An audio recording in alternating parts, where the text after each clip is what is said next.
Hey y'all, Psych Perspectives, and I'm back. Again, the purpose of having a job is to earn a living. I'm going to say it again.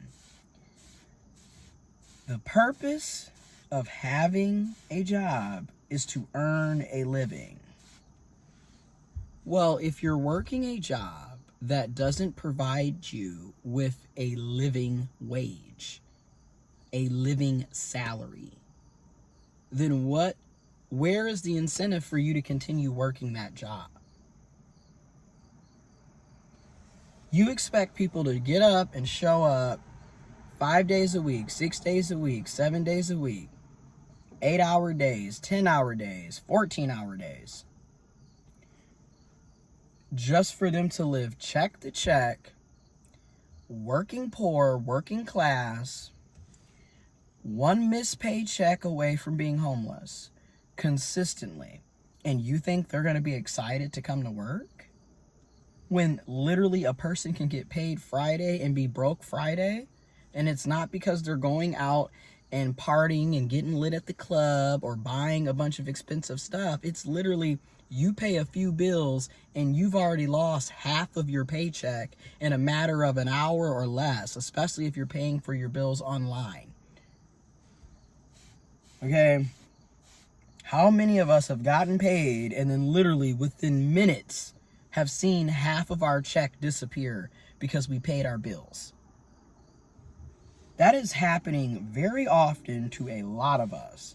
So when people are asking, well, how come people are so depressed and pessimistic and apathetic, and people don't have the same get up and go that they used to have, and blah blah blah blah blah, and I'm like, well, there is no reward. There's no reward. There's no benefit. I'm not getting anything out of working nonstop just to live check to check, week to week, week to week. The fact that people have to have full-time jobs with part-time jobs, with side hustles, donating plasma, trying to come up with any way to monetize their hobbies or skill sets. All of these side hustles on top of having a full-time job, on top of having a part-time job. People are working themselves into early graves. So that's why I'm always so confused when people are sitting up and wondering why people are quiet quitting, where essentially people are doing the absolute bare minimum on their job role. On their job role. And I'm just sitting here like, well, if you're going to pay the bare minimum, you can't really be surprised that people give you the bare minimum. And then, like I said in the other video, something that we keep noticing is, again, you have a job title, but under that job title, there's like 3 to 4 separate job roles so you're doing the job of 3 to 4 people, which is another reason why people are quiet quitting, because that's just it. You signed up for a title. You didn't sign up for all these hidden job roles that nobody ever explained to you. And you're not being compensated enough in the first place to justify you doing these separate job roles that are under this job title. Also, I've stated this time and time again, all degrees are not equal. You will literally see an electrician journeyman be paid $40, $50 an hour. And then in the same breath, somebody with a master's degree can barely get $25 an hour. Make that make sense, because a journeyman takes typically 5 years for you to achieve. Your master's degrees are typically 5 and 6 years. Okay, because you get your associates, your bachelor's, or you do your bachelor's program, which is 4 years, and then you do your master's program. And again, why aren't we both being paid the same? So it just goes to show you, again, the investment that they expect you to put into a lot of these degrees are a waste of time. I'm just going to be honest. You're not going to get the return on investment you think you're going to get.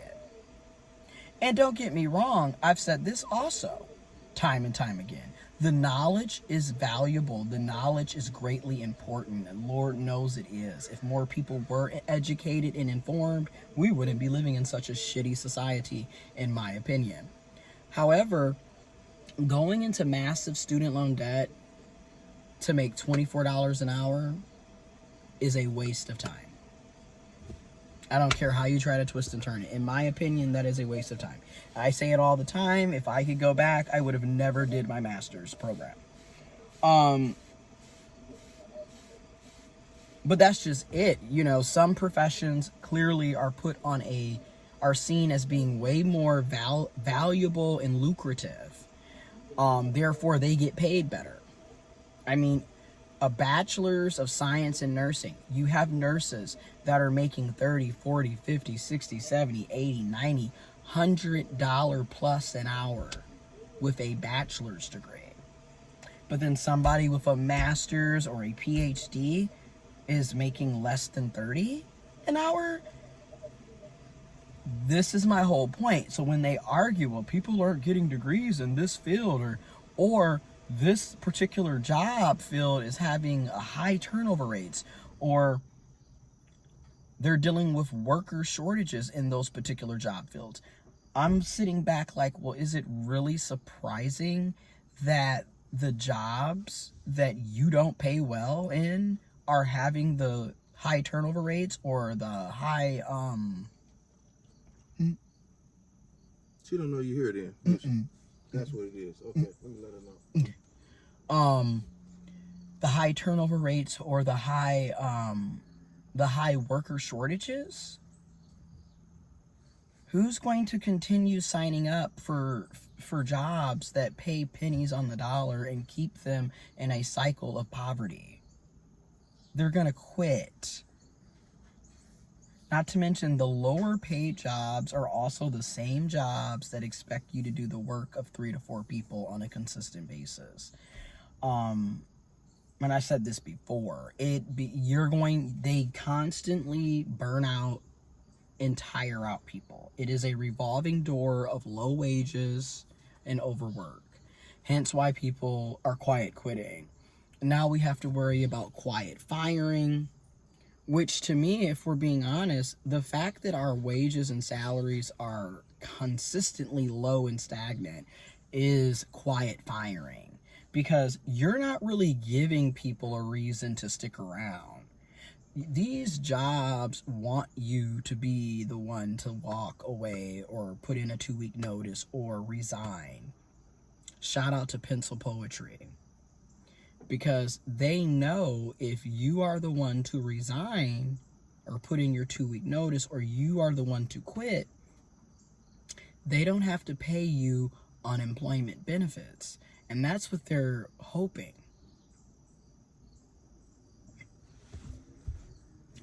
I'm just being real. That is what they're hoping. They're hoping that you quit first. Pencil Poetry made a video on this, and everything he said is spot on. They are hoping that you are the one to quit, so they don't have to pay out any type of unemployment benefits. So people are being quiet quitting or quiet firing.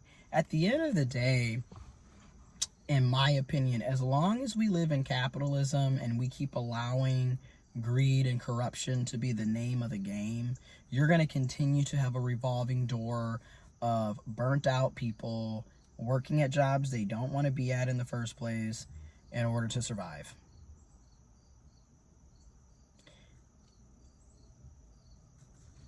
I mean, the quality of life in this country is ridiculous at this point. It's just sad because, like I said, a lot of people did not think this would be the way their lives would turn out, especially with the amount of hard work, time and energy, money, and everything else that people have invested only to live check to check. Is a complete slap in the face. A lot of people thought they were going to be going here, going there, and now they're at that age and they're finding out they're not going anywhere anytime soon because of how low paid they are, all of the debt that they have. the upward mobility is missing from a lot of these jobs and a lot of these careers, quite frankly. A lot of us, and this is what Millennial Steam has said so many times, shout out to Millennial Steam, a lot of us are basically in a cycle. All right. All right. See ya. Yep. Love you. Let me see. A lot of us are basically in a cycle of dead-end jobs. I mean, if we're really being honest, you're basically constantly treated like you are an entry-level employee. You're paid like you're an entry-level employee. No matter how many years of experience you have, no matter how much education you have or don't have, you're still going to be paid and treated like a entry-level employer. And that is extremely disheartening. That is going to keep your average person depressed and stressed out, because there's no reward for the effort that you're putting in. There is no return on investment.